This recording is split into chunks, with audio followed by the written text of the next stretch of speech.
Hey everyone, today we're in historic St. Augustine, Florida to explore two incredible landmarks, the Castillo de San Marcos and Fort Matanzas.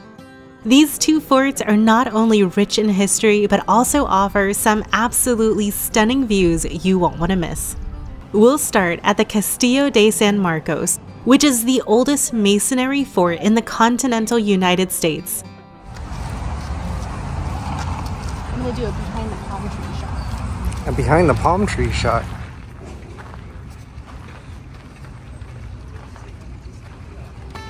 This fort was built by the Spanish in the late 1600s to defend Florida and the Atlantic trade route. Admission is $15 per adult, and guests under the age of 15 are free. The Castillo de San Marcos is a national monument, so you are able to use your America the Beautiful National Parks Pass for entry here as well if you have one of those. Parking at the Castillo costs $2.50 per hour. However, parking is limited, so if you do arrive later in the day, you might be better off parking at the historic downtown parking facility and walking over. The garage costs $20 for the entire day. The Castillo de San Marcos is a massive Spanish fort that was built 350 years ago to protect the city of St. Augustine from attacks by sea. Surrounding the fort was a moat that not only provided additional protection but also offered a place to keep livestock. The fort was large enough that the entire town of 1,500 people were able to seek shelter here for more than a month during times of siege. The Castillo is made of over 400,000 blocks of coquina stone that was all cut and set by hand.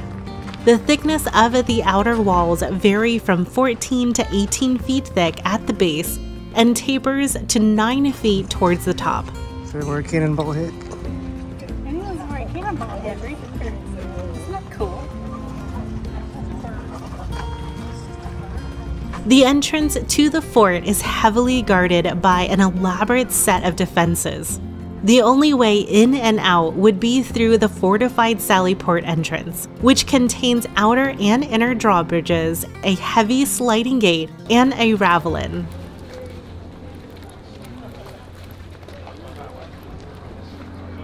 Let's go this way. The entrance to the fort is protected by the ravelin, which is the first area of the fort that can be explored.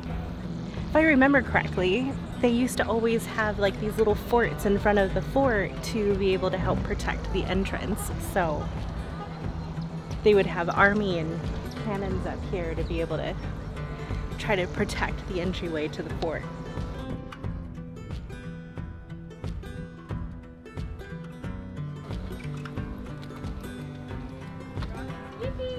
Yep, so I was right.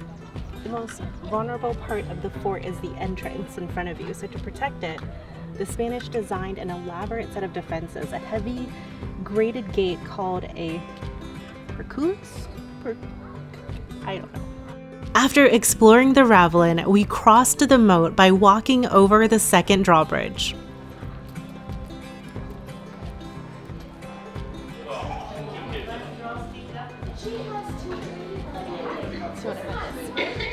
The first room on the right is the Spanish guard rooms.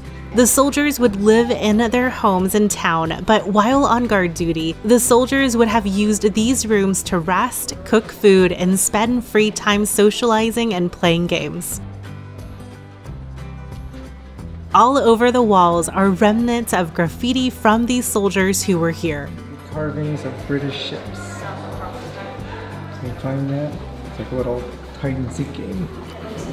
There's quite a few like little carvings. There's like a carving here, and then a carving up here. The locked room here served as a town jail.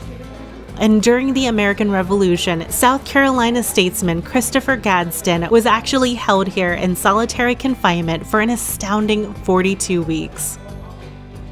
The room on the left would have been similarly used by soldiers, but now serves as the bookstore and a gift shop. Here is where you can get your National Parks passport stamped. Each national park has its own stamp location, making it a fun way to record your visits. If you don't already have a passport, you can also buy one here at the gift shop along with a wide variety of other souvenirs.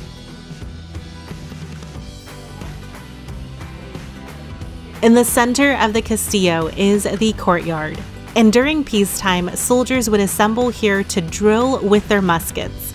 But while the town was under siege, the entire community would take refuge in here.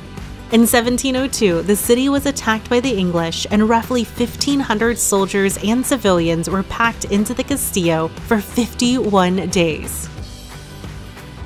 The cannon on display here in the courtyard is a 16-pounder, and you can tell its origins from the engraved lettering and the scroll word.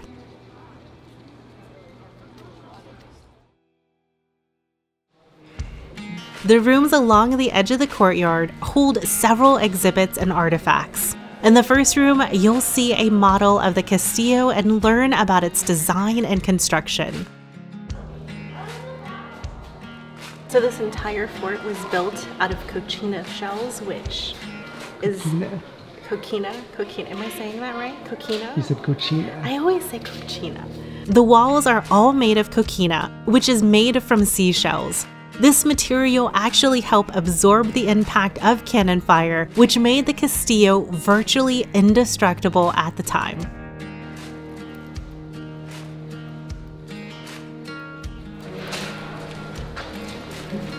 So this is the original door that used to be at the entrance. These were the doors that the Americans installed after receiving the Castillo in 1821. And were a part of the Castillo until they were removed for preservation in the 1950s. As well as the original Spanish coat of arms that was once displayed in the Ravelin. There are a bunch of rooms here that were used for storage. The raised platform at the back is believed to be the original mortar mixer pit used during the Castillo's construction. This room was the artillery quarters where tools and materials for serving the cannons were kept and issued.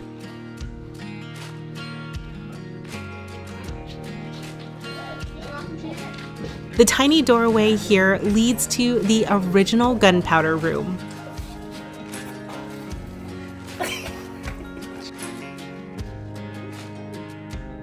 Sadly, the Castillo was also used as a prison for Native Americans on 3 separate occasions. The Plains and the Apache prisoners left behind tangible marks of their time at the fort. And in this room, you'll be able to see the carvings they made on the walls. I can barely see this one. I think that's right there. Yeah.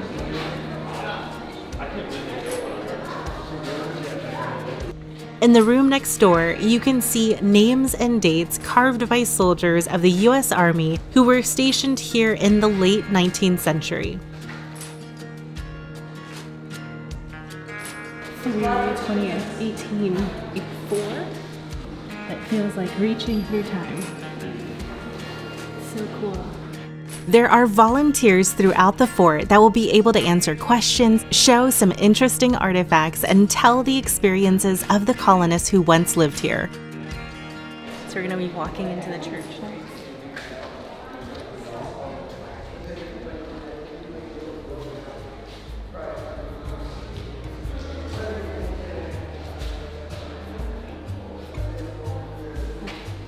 This is where you would dip your fingers in the holy water.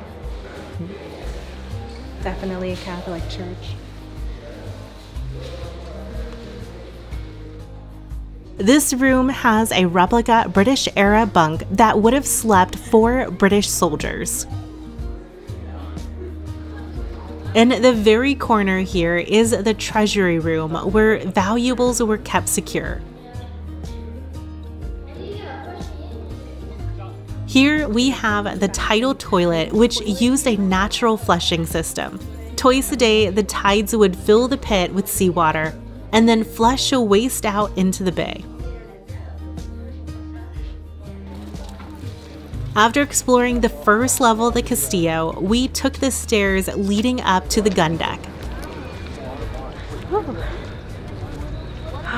it's nice and cool up here with the breeze. This gun deck and the surrounding city wall mounted over 60 cannons of various size. The largest of these guns had a range of approximately 3 miles. With a clear view from these high walls, it is easy to see how the Castillo could defend the town from any attack either by land or sea. All along the gun deck and along the Oceanside Battery are nearly 40 cannons on display. Some are replicas while others are originals that were found buried in St. Augustine.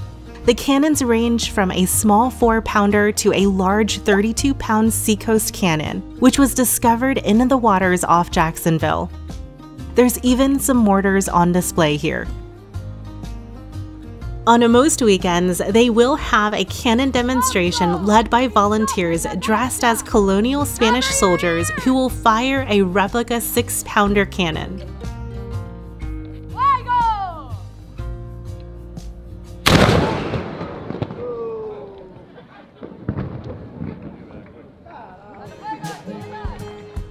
Right next to the cannon firing area is the bell tower. This large tower once housed a platform for the lookout and a bell to warn the town of attack or danger.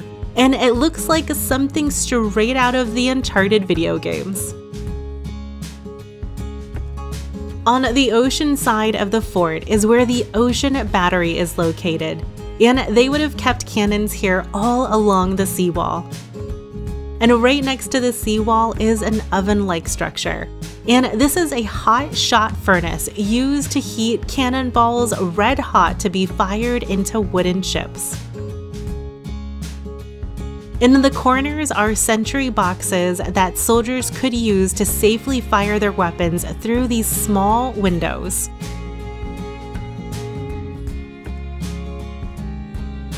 On the St. Augustine side of the fort, you can see the original city gates out in the distance, and a replica of the Cubo line, one of the earth and palm tree log walls that encompass the city. The Spanish built the Castillo in a star shape to be able to attack from all angles and create an interlocking field of fire. The fort's design and coquina walls held strong as the structure never fell in battle. The Castillo de San Marcos was responsible for guarding the northern seaside of St. Augustine, which would have been the main threat at the time. However, the city was also vulnerable from the south by way of the Matanzas River, and so the smaller fort was built at the entrance of the inlet. Fort Matanzas was built in 1740 to guard that southern waterway to the city. Fort Matanzas was located 14 miles south of the Castillo de San Marcos and is also a national monument. However, unlike the Castillo, admission to Fort Matanzas is completely free for everyone. Fort Matanzas Visitor Center is where you'll park, get your National Parks passport stamp, and get your ticket for the ferry, which is the only way to get to the fort. The ferry runs every hour on the half hour from 9:30 a.m. to 4:30 p.m. and tickets for the ferry are free and they are first come, first serve. There are no reservations, so you'll want to arrive early to ensure you get a spot.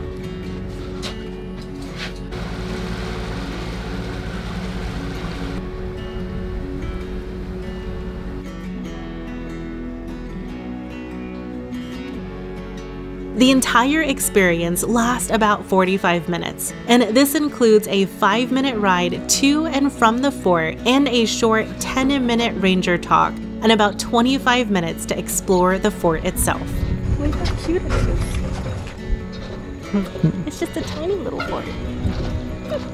Fort Matanzas is a much smaller and simpler structure than the Castillo. And like the Castillo, Fort Matanzas was built of local sea stone called coquina.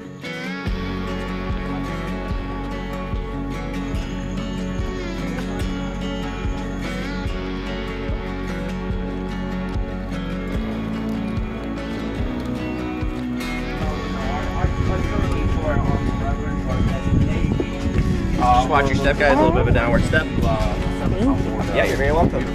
Wow. The first level is where the gun deck is located. 5 cannons once guarded the fortress, and each cannon could easily reach the inlet, which was only a half a mile away.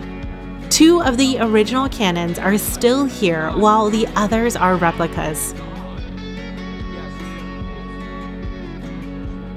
On the gun deck is a sentry box like we saw in the Castillo.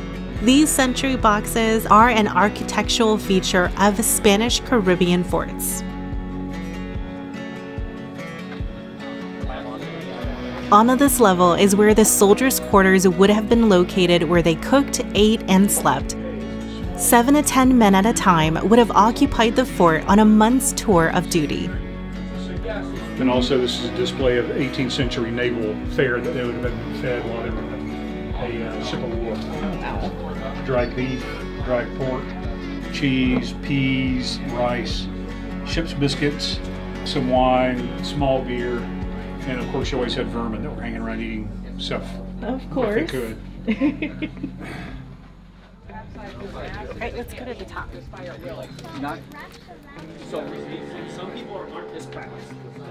On the second level would have been the officers' quarters. Only a single officer would be here at a time, and they were in charge of the fort.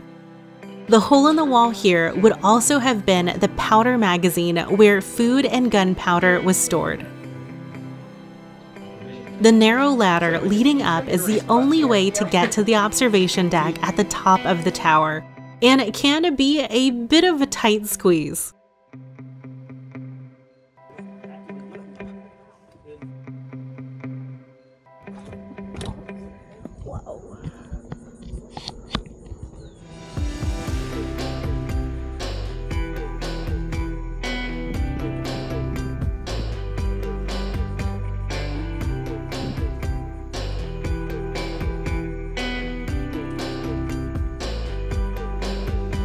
There are really some stunning views from up here of the entire waterway and the surrounding marshland. St. Augustine is about 14 miles straight up the river from here. The structure here is a chimney from the fireplace in the soldiers' quarters. They are flying the British flag here instead of the Spanish, and that's because the British controlled the fort between 1763 and 1784 through the Treaty of Paris, which gave all of Florida to the British.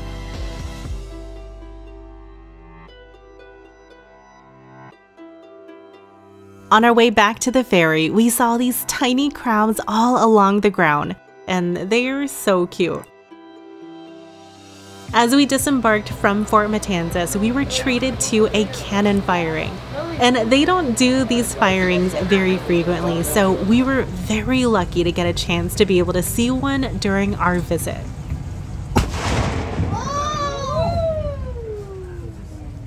Nice. Yeah, right?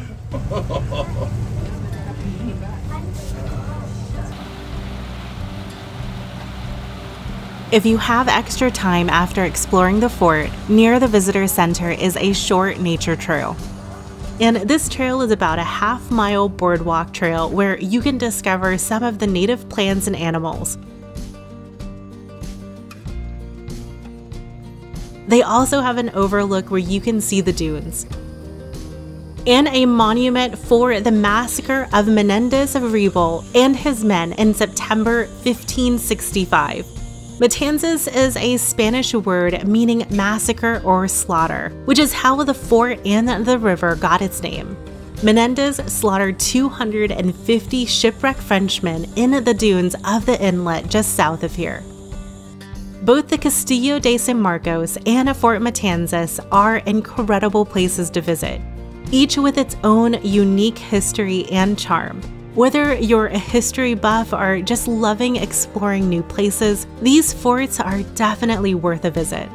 Thanks for joining me on this tour of St. Augustine's historic forts. If you enjoyed this video, I would love it if you would hit that like button and subscribe to see more content like this in Florida and beyond. Also, thank you to our amazing channel members. Your support means the world to us and allows us to keep exploring and sharing. We fund most of our own travels to provide you with genuine, honest experiences, so we are so glad to have you with us. If you are in the area, then I highly recommend making a stop at the Fountain of Youth Park, where you can drink from the legendary fountain itself. You can see a complete tour of that park in the video that just popped up in the screen. Until next time, everyone, I hope you have an incredible day and go out and enjoy some sunshine.